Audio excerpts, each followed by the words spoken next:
Russian forces in Ukraine seized Europe's biggest nuclear power plant on Friday in an assault that triggered alarm around the world, while fighting raged across Ukraine as troops besieged cities in the second week of an invasion launched by Russian President Vladimir Putin.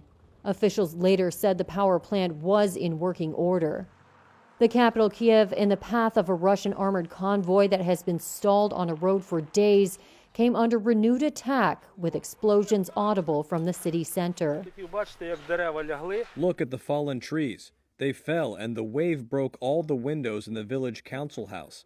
The glass shards injured some people, but luckily all who were inside are alive. Sadly, there were casualties among those who were in the cars.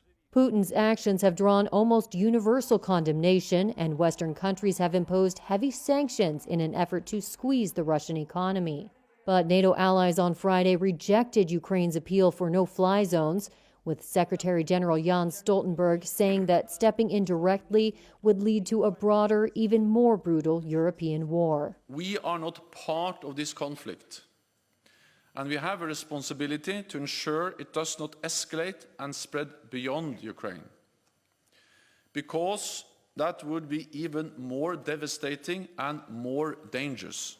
U.S. Secretary of State Antony Blinken also rejected the no-fly zone, saying the only way to enforce it would be to shoot down Russian planes.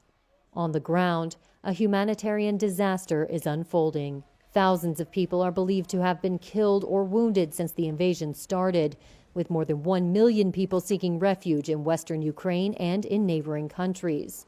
Massive crowds waited for hours on Friday in the western city of Lviv, trying to board trains headed to Poland to escape Russian attacks. Many left loved ones at home who chose to stay and fight.